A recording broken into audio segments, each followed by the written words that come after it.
já vou... Olá, seja bem-vindo a mais uma transmissão ao vivo, exclusiva aqui pelo Aratu On e pela Aratu, mais um programa Linha de Frente, conversando com as principais personalidades da política da Bahia, do Brasil e do mundo. Eu sou Pablo Reis, trazendo sempre um noticiário que vai enriquecer você com boas conversas aqui do jeito Aratu de fazer conteúdo. E hoje a gente está recebendo aqui a visita do professor, doutor, ex-deputado, ex-vereador e escritor Emiliano José. Seja bem-vindo, Emiliano. Tudo bem? Tudo bem. Para mim é uma alegria muito especial e fazia algum tempo que eu não vinha à TV Aratu. A TV Aratu eu digo com muita tranquilidade e firmeza, é um patrimônio da vida da Bahia, da vida cultural e da comunicação da Bahia. Por isso, para mim, é uma alegria muito grande estar aqui. Eu falo até da TV Aratu. Nós vamos discutir o livro, eu falo bastante sobre a história da TV Aratu, desde o seu início e da tempestade em que ela, TV Aratu, se viu envolvida. Aliás, são 50 anos de TV Aratu e muito desse tempo está retratado aqui, em 2 volumes, pelo Emiliano José. O primeiro volume já foi lançado, da biografia do ex-governador e senador Waldir Pires. E nesta quinta-feira, neste dia 15, o segundo volume da biografia sobre essa importante personalidade da cultura e da política baiana. Daqui a pouco a gente vai falar sobre ele. Mas antes, eu não posso deixar, viu, doutor Ney Bandeira, de comentar com um ex-preso político, uma pessoa que sofreu repressão, sofreu com a ditadura, que foi preso e torturado. Eu não posso deixar de comentar com o Emiliano José sobre o atual momento político brasileiro. A gente tem um presidente da República, Jair Bolsonaro, que vem de uma origem militar e que muitas pessoas dizem que os grandes ídolos dele fizeram parte dessa repressão da qual o senhor foi vítima. Como é que o senhor analisa esse período político do Brasil? Com indignação e luta.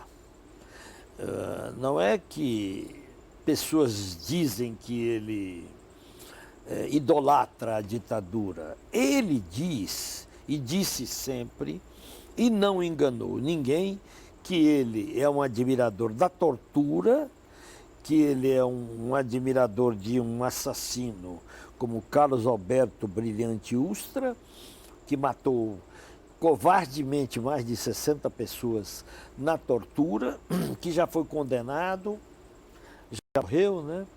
Ele se confessa um admirador. Ele disse isso para a nação, né? Ele recebeu agora a viúva do Ustra para mostrar de que lado ele estava, de que lado ele está. É triste que um país que superou a ditadura, que derrotou a ditadura, tenha um presidente que idolatra aquele regime, que foi um regime de terror e de morte, né? Inegavelmente, a história está aí para registrar. Eu próprio passei, e fui um dos milhares, passei 4 anos numa prisão, aqui na penitenciária Lemos Brito. Eu próprio fui torturado, pau de arara, choque elétrico, afogamento, espancamento de toda a natureza, e digo sem nenhuma contemplação, sou um sobrevivente. Poderia ter morrido como tantos companheiros morreram e companheiras, mas estou aqui e sempre dizendo que nós não podemos esquecer o que foi a ditadura no Brasil. Um dos livros de Emiliano, desculpe interromper, as memórias do professor, do escritor, do jornalista Emiliano José, um dos livros se chama Galeria F. Outro é muito conhecido, a história do guerrilheiro Lamarca, que ele fez junto com o jornalista Aldac Miranda. Mas Galeria F, olha aí, ó, Lamarca, o capitão da guerrilha Emiliano José e Aldac Miranda. Obrigado, viu, Eduardo? A história da Galeria F, Lembranças do Mar Cinzento, é um resumo do que o senhor vivenciou nessa época sendo torturado? A Galeria F não é um livro. A Galeria F são 5 volumes até agora, né?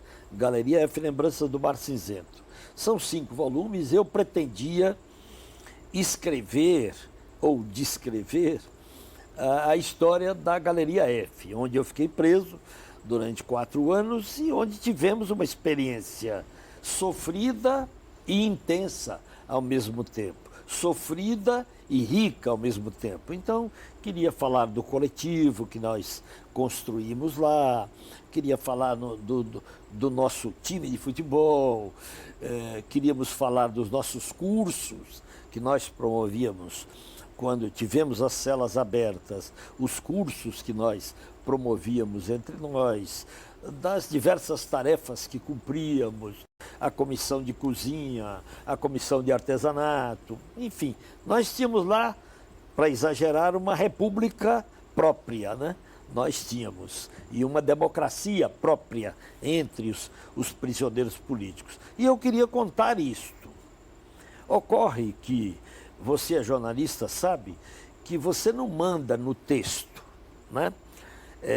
Quando os ficcionistas, os romancistas dizem o personagem não deixou que eu fosse por aquele caminho, ele preferiu outro. O protagonista, os circunstantes do romance, não deixaram que eu seguisse por aqui ou por ali. É absolutamente verdadeiro. Eu comecei a escrever pretendendo falar sobre a Galeria F e queria relatar aquele mundo. Estou no 5º volume e ainda não entrei na Galeria F. Não, tem já aspectos dela, mas não tratei com devido Aquele objetivo apuro. inicial Não, ainda não chegou. Não, aí alcançou. foram dezenas e dezenas de personagens que tomaram a cena, baianos e baianas, as mais variadas, e que foram caminhando comigo. O último chama-se A Última Clandestina em Paris, que é exatamente a história, principalmente a dela, em que ela passa 42 anos na clandestinidade, sem nunca ter sido presa e tendo concluído o doutorado dela em Paris, ainda com o nome clandestino e falso dela, né? Em 2013, ela ganhou a condição de anistiada. Eu estava lá em São Paulo, na Faculdade de Direito da USP. Ela ganhou a condição de anistiada em 2013. E o direito de viver com o nome de clandestina. Aí ela foi a Palmas de Monte Alto, aqui na Bahia, onde nasceu, e mudou a certidão dela e mudou todos os documentos para o nome de clandestina mesmo. Né? Muita gente que está nos assistindo agora, inclusive aqui pelas redes sociais, pela internet, pessoas de 20 anos, 25, 30 anos, não conhecem, não se aprofundaram nessa realidade, não estudaram a história do Brasil, a história recente do Brasil, e se perguntam por que um senhor como Emiliano José, que tem 73 anos de idade hoje, veio com 20 e poucos para a Bahia, foragido praticamente de São Paulo. Por que o senhor foi preso junto com outras pessoas? Qual o crime que o senhor cometeu? O crime de ser contra a ditadura. Esse era o crime. Eu era estudante, era dirigente da UBS, União Brasileira dos Estudantes Secundaristas, não tinha nenhuma disposição de concordar com a ditadura, tinha uma disposição de lutar contra ela, como temos hoje toda a disposição de nos colocarmos contra o governo Bolsonaro, obviamente. E por isso eu fui preso e condenado a 8 anos, depois caiu 1 ano, fiquei com 7 e ao completar quase 4 eu saí em liberdade condicional. Eu não saí livre Ficha completamente. limpa, né? Eu tinha que ir a cada 30 dias ir ali na auditoria militar e dizer que eu estava aqui, que estava trabalhando e tudo isso. E a partir dali que eu me tornei jornalista, né? Saído da prisão, eu não era jornalista, embora da prisão tenha feito um jornal clandestino, numa meia folha de papel ofício, eu era o redator, era uma espécie de umas 20 notícias, e eu ouvia um rádiozinho clandestino dentro da cadeia, né, que nós botamos para dentro, clandestino também, preparava o noticiário, copiava tudo, você conhece isso, e depois, ali pelas 5 horas da tarde, eu começava quase Twitter, cada notícia era 2 linhas, Bem porque senão não telegráfico. cabia todas, né? E 18 horas a gente enfiava por baixo das celas, havia 20 celas, e passava o jornalzinho até o último prisioneiro. E lá no final ele queimava o jornal. Infelizmente não há nenhum exemplar. Nessa rotina, nesse cotidiano, na Galeria F e outras pessoas também, outros presos políticos em celas aqui na Bahia, em todo o Brasil, Alagoinhas também, presos políticos de Alagoinhas, como o senhor menciona muito. Vários. Como é que se desenvolve a tortura? O que é que a tortura ambiciona com um detento? O que é que ela queria extrair do senhor? E como ela ocorria?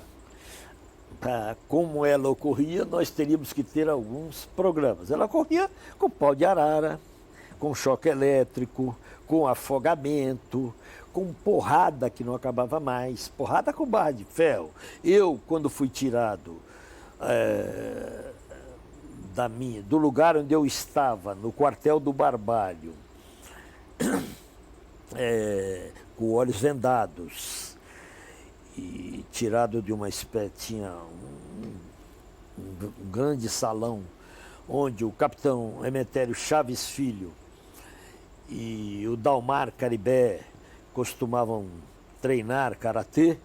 O Dalmar era um grande karaté, que foi um dos assassinos do Lamarca, e era cabo do exército ali. Ali eles treinavam karatê, mas eu fui jogado lá, vindo da Polícia Federal, né, nesse dia em que fui preso, 24 de novembro de 1970. Quando eu fui tirado dali, eu já fui subindo. Quem conhecer, quem tiver visitado o quartel do Barbalho verá isso. Eu já fui tirado tomando porrada de tudo quanto é jeito, com barras de ferro, né? Eu tinha convicção, pelas convicções que tinha, que com barra de ferro eles não me tiravam nada. O que eles querem é informação, que você entregue outros. Essa é a essência da tortura, além, alguns poderão dizer, né, além da perversidade, da crueldade, do demasiadamente humano do humano. Porque não, as pessoas dizem assim, isso é desumano. Não, só o humano é capaz de torturar. Os animais não se torturam. Não é desumano, é humano e profundamente humano a tortura. Ela é do humano. E desde ali eu porrada, subindo uma ladeira, ali a ladeira que leva para o comando, eu já tomava porrada de tudo quanto é jeito. E depois eles passaram a fase do afogamento, abriram a água, né, fica ali embaixo. Um tanque, eles né? abriram um tanque ali e me colocavam de cabeça para baixo, né? E me jogavam dentro, botavam, tiravam. Lá dentro eu dizia, bom, eles não vão deixar eu morrer aqui. O raciocínio é todo, não é nada sistemático, não. Eu estou falando de uma reação de quase animalesca minha, mas pensando, não, aqui eles ainda não vão me matar, né? E aí você vai, tira, bota, você quase se afoga. Eu era jovem, o corpo resiste. Às vezes eu diria com certo lamento, para quem está pensando como estava pensando. Era melhor que não resistisse. Eu digo com toda tranquilidade que a morte era preferível, e a gente torce pela morte. Ou por apagar. Naquele momento o senhor estava preferindo até morrer do que passar por aqui. Mas com toda tranquilidade, a morte é muito melhor do que a tortura. A morte é a morte. Encerrou. E dali me pega, eu levo para a sala de comando, e aí o pau de arara. Era uma corrida de obstáculos, como chamam. Eu digo, eu não posso falar. O meu raciocínio era muito claro. Eu não posso abrir ninguém, em nada. Se a gente aguenta ou não, é outra coisa. Mas o objetivo era não falar. Eu não dei nem o meu nome. Eu estava preso com outro nome. Eu não dei o meu nome. Aí vai o pau de arara, que é muito pior do que tudo que eu passei até ali. O pau de arara é uma invenção brasileira, trágica invenção. E depois o choque, que é bem pior que o pau de arara, o choque elétrico, né? A maquininha que eles pegam, botam em pontos sensíveis do corpo. Os genitais, inclusive. Né? Não, claro, claro. Eu tomei cuidado de estar falando para as famílias da Bahia, de não dizer.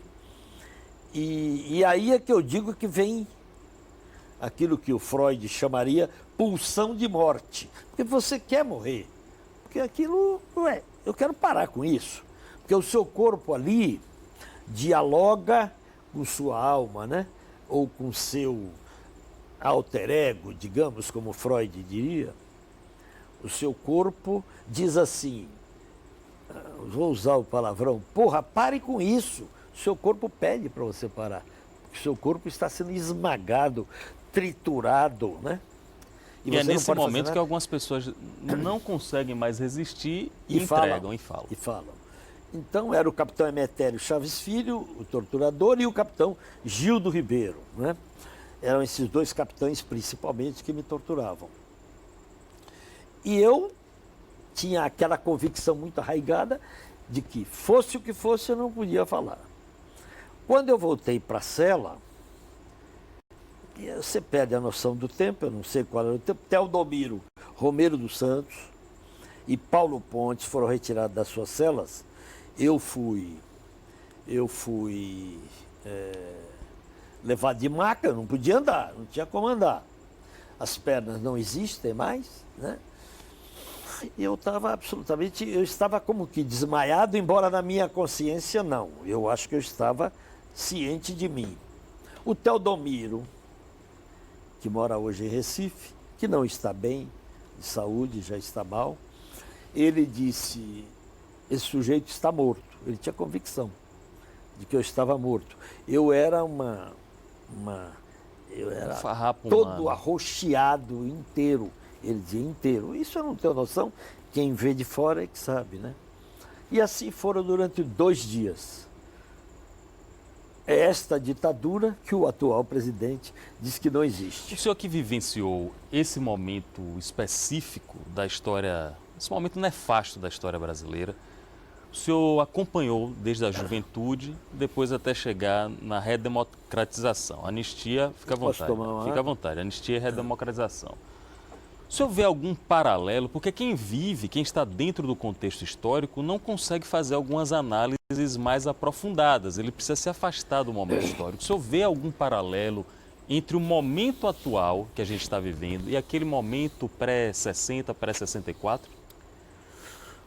Pré-64, eu não sei, pontos de ligação entre a ditadura e os dias de hoje, sim, pontos de ligação. Não estou dizendo que é a mesma coisa, porque nós ainda temos o mínimo de institucionalidade, ainda temos instituições, mesmo que precárias, mas elas existem. O último episódio daquela juíza que quis mandar o Lula lá para um presídio comum em São Paulo, esse último episódio do STF é demonstração de que há algum grau de institucionalidade, embora o STF tenha falhado muito ao longo desses últimos tempos. A juíza, para contextualizar, desculpe, professor, a juíza Caroline Lebos determinou que o ex-presidente Lula fosse enviado para um presídio comum na cidade de Tremembé, no interior de São Paulo, e foi derrotada, digamos assim, por 10-1 pelos votos dos ministros do STF. Então, eu digo, ainda existe uma institucionalidade, ainda existe um Estado funcionando, não é um Estado tipicamente ditadura como era aquela ditadura lá, né? Nenhuma dúvida. Mas é inegável as declarações, a política, sobre vários aspectos do atual presidente, o aproxima muito da ditadura, porque ele fala assim, inclusive. Por ele, era bem pior do que aquilo que nós estamos vivendo.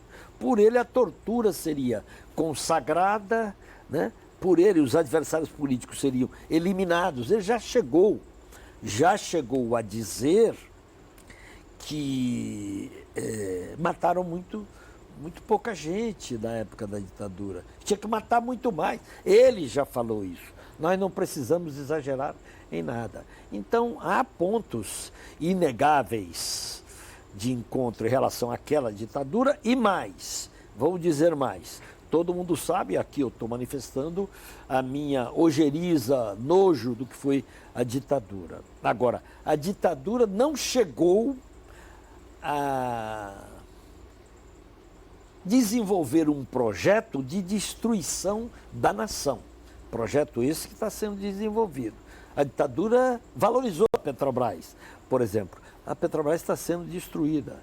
A ditadura não entregou a base de Alcântara.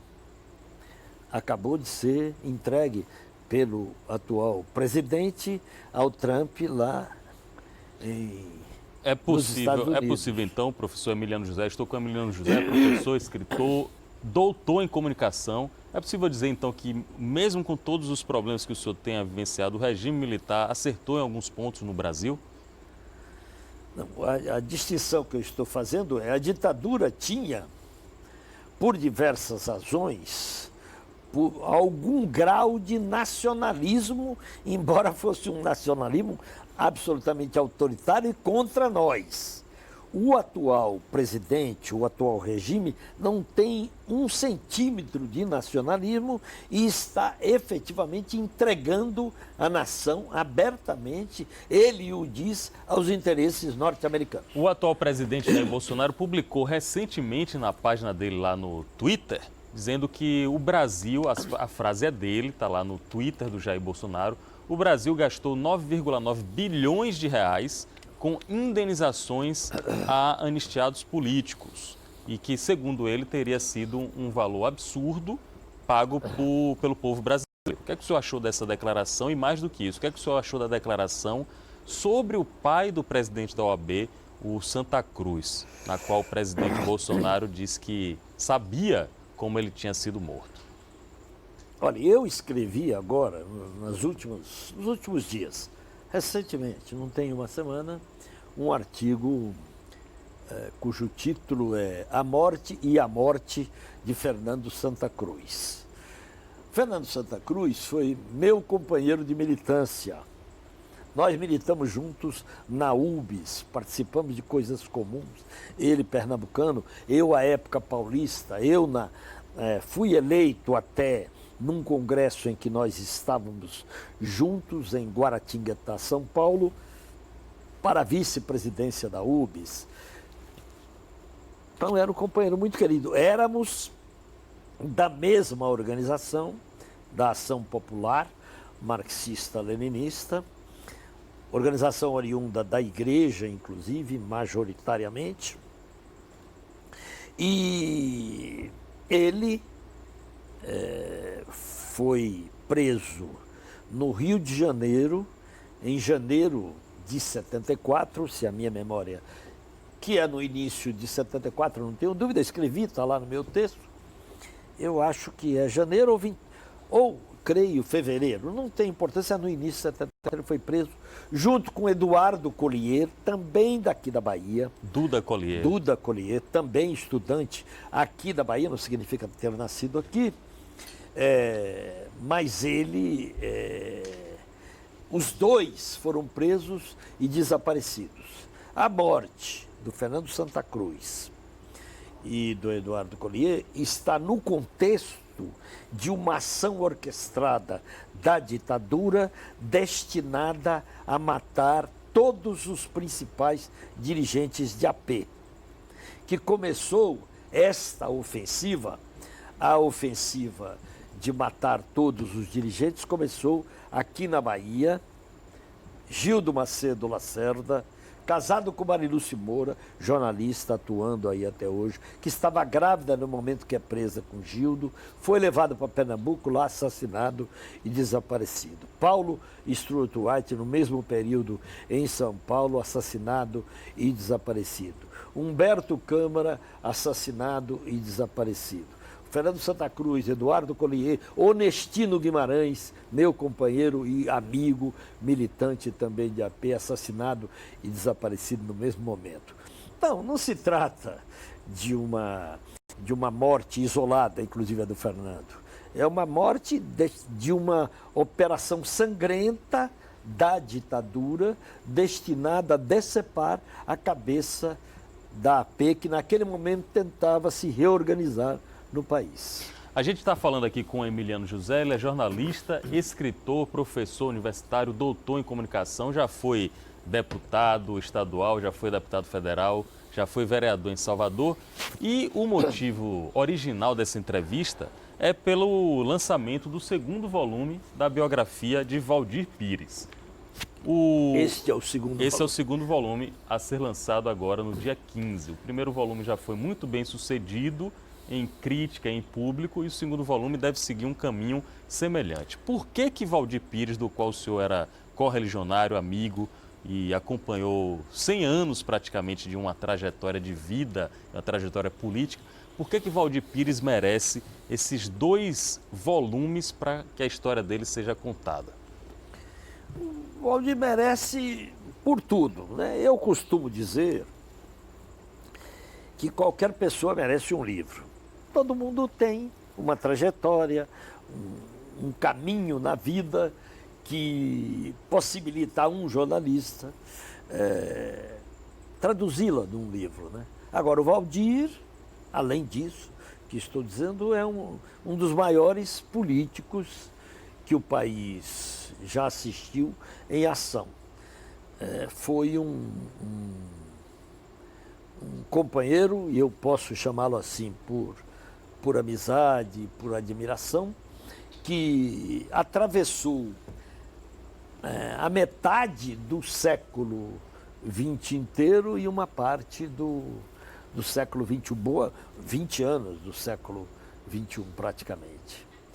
Ele começou a vida política muito jovem, evidenciou sua vocação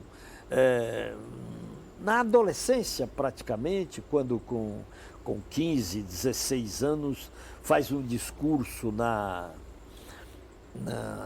estação ferroviária de Amargosa para receber delegações para a sagração do bispo lá, né, muito jovem, portanto, foi evidenciando essa vocação, a vocação de comunicação com o povo, né? O Waldir era muito capaz na comunicação com o povo.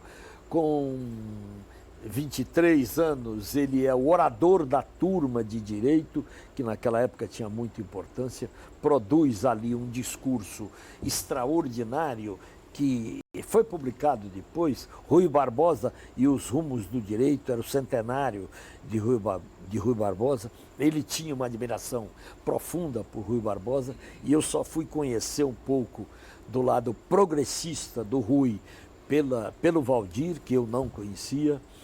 E dali em diante ele segue uma trajetória ascendente, é secretário de Estado aos 24 anos de idade, no governo Régis Pacheco, é deputado estadual logo depois, em 1954, líder do governo Balbino, do governo Antônio Balbino, que é um personagem que merece mais estudo pelo governo que realizou, sobretudo, um belo governo com o Waldir tendo tido um papel essencial na Assembleia Legislativa, elege-se deputado federal em 1958, é um dos fundadores da UNB, da Universidade de Brasília, e participa decisivamente da fase criativa e turbulenta do governo Goulart, né? E é o último, ele, Waldir e Darcy Ribeiro, são os últimos a sair do Palácio do Planalto, até o último minuto resistindo à ditadura, ao golpe que estava em andamento, e ele sai na madrugada de 2 de abril para embarcar num teco-teco e chegar ao Uruguai, e lá inicia-se a longa fase de exílio dele no Uruguai e depois em Paris.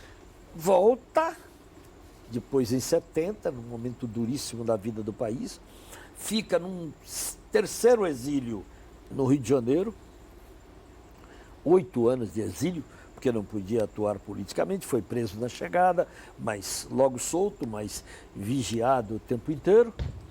E depois eu trato no segundo volume, tudo isso eu tratei no primeiro. No segundo volume eu trato da chegada dele à Bahia, né?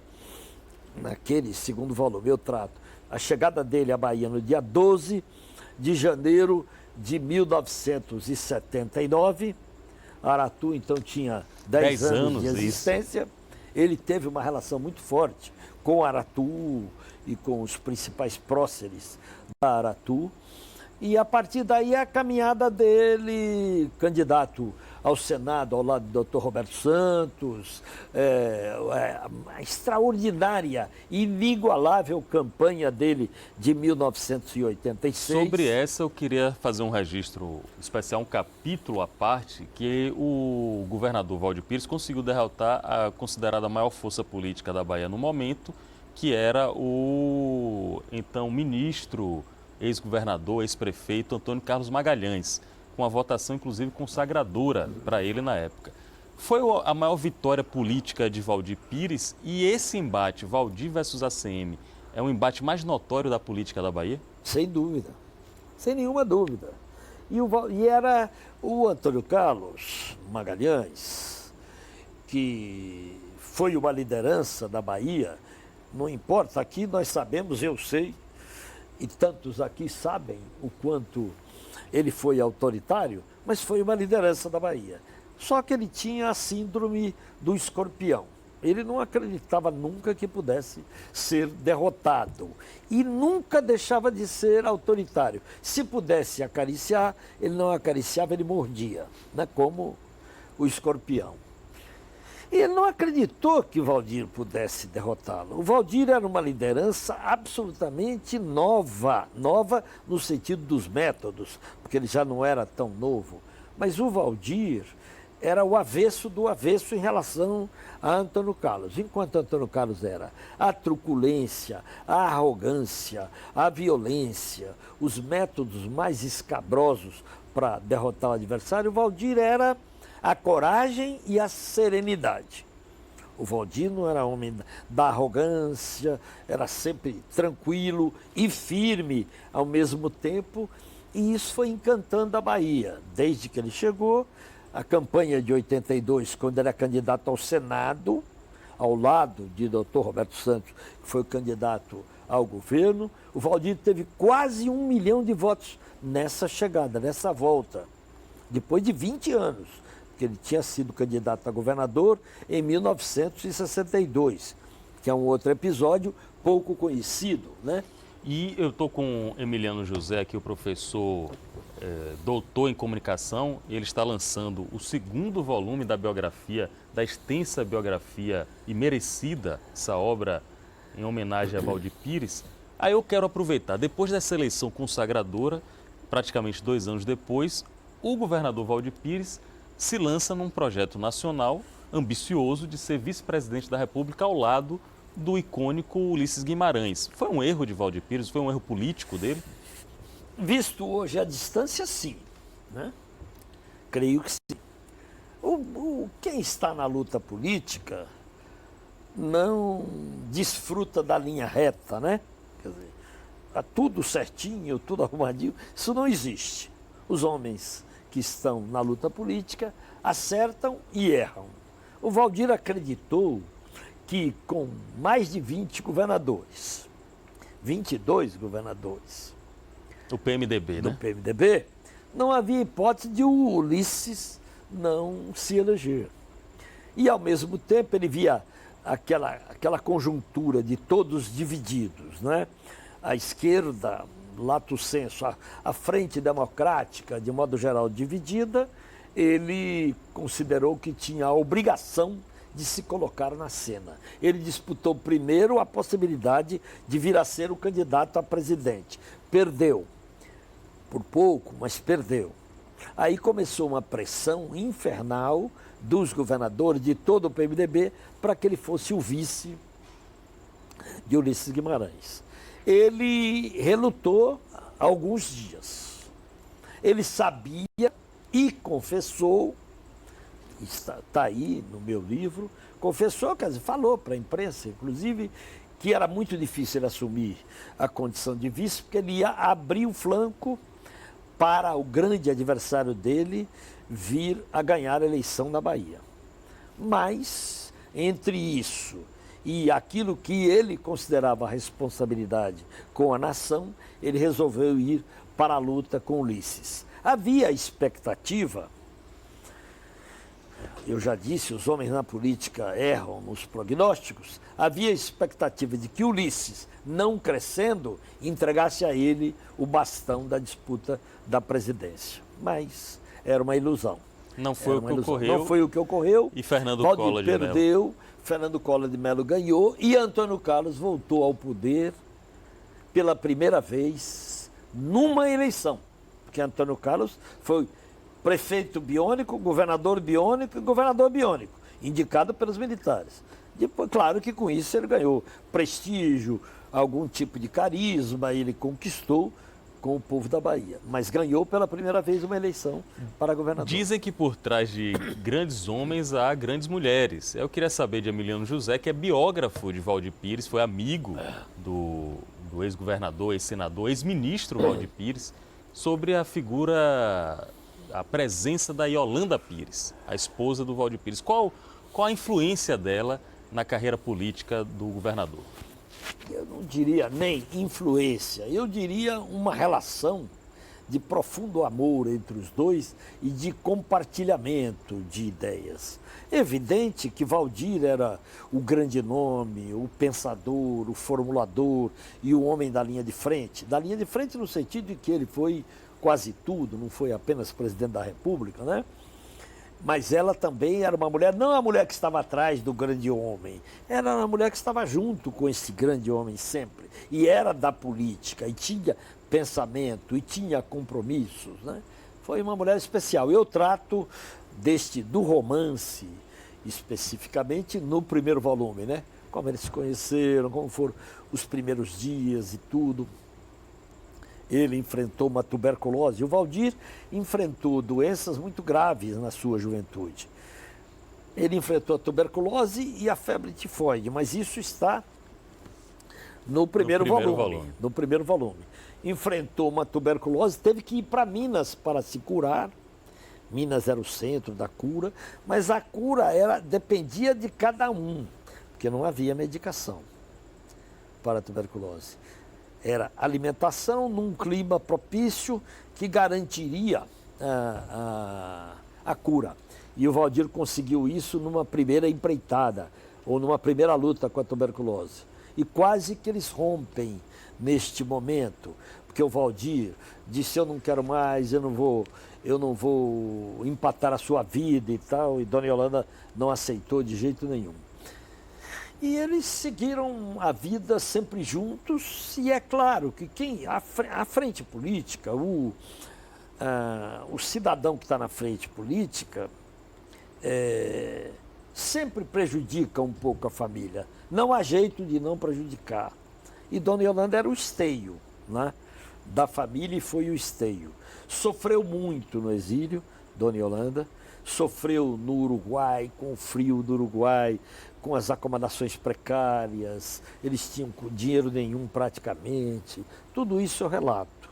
E depois Paris já melhorou, mas quando ela chegou a Paris também as coisas eram muito difíceis e ela sofreu bastante também lá, mas depois, quando a vida está se organizando em Paris, e o Valdir é professor ali na Universidade de Dijon, uma universidade milenar na França, ele então resolve, é Valdir que resolve voltar para o Brasil para não perder os filhos para a França. Mas a vida estava arrumadinha, a família vivia ali a sua fase mais carinhosa e fraterna.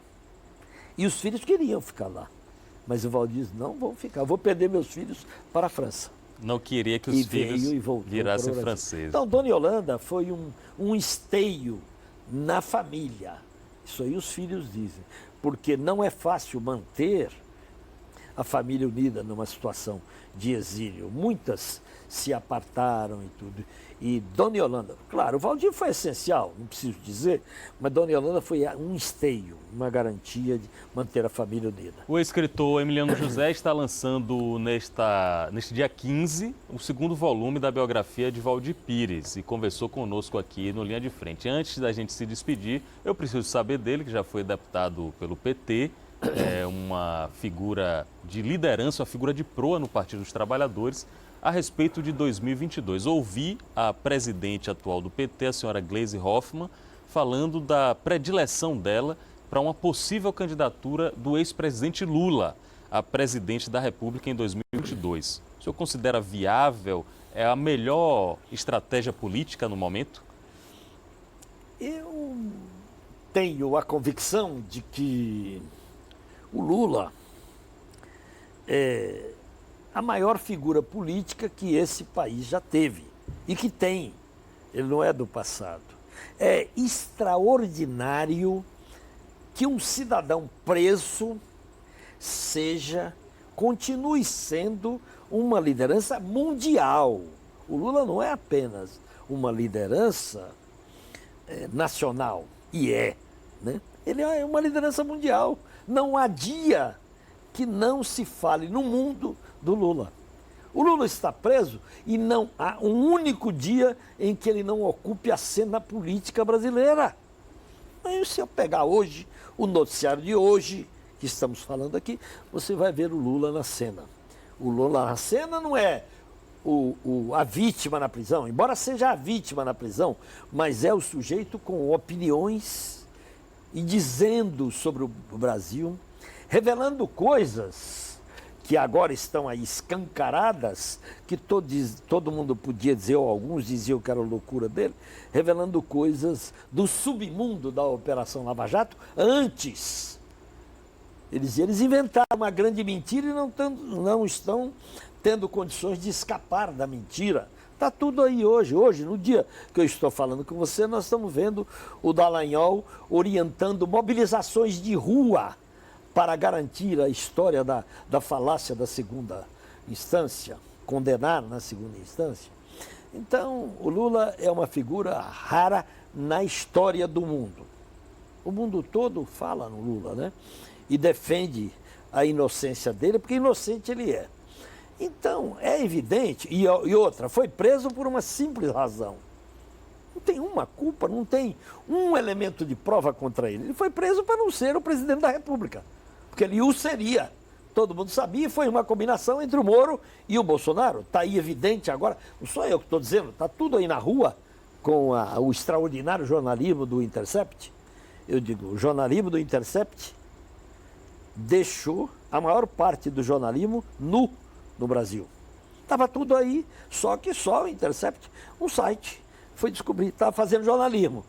Agora vários órgãos, né, estão junto com o Intercept e tudo. Então, qual o melhor candidato que nós teríamos? Sem dúvida ele. Se as condições estarão postas para que ele seja o candidato, é outra história. É a vida, é a luta, é a história do Brasil que vai dizer. Emiliano José, professor, escritor, colunista, político e, acima de tudo, cidadão. Muito bom conversar com o senhor. Queria que o senhor fizesse um convite, aproveitasse aqui a Câmara da Aratu, fazer o convite para mais um lançamento de livro do senhor. Eu quero convidar a todas, a todos, ao povo da Bahia, e é isso mesmo, é o povo que se reunirá lá, para nos encontrarmos ali no Palácio Rio Branco para conversar, dialogar e para levar o livro do Valdir, o segundo volume. E o primeiro, para aqueles que não adquiriram ainda o primeiro volume. Eu sempre digo, eu tenho 15 livros publicados e sempre tenho tido a alegria de reunir muita gente nos lançamentos que faço. Isso é pela generosidade do povo da Bahia. No primeiro volume, o editor, o José Henrique Barreiros, eu disse, me traga, Zé Henrique, do Rio de Janeiro, me traga 500 livros. Ele dizia, Emiliano, é loucura, isso não existe no país. Nunca se vende isso num lançamento. Eu vou levar 400 para exagerar. Às 19 horas, os 400 exemplares haviam se esgotado.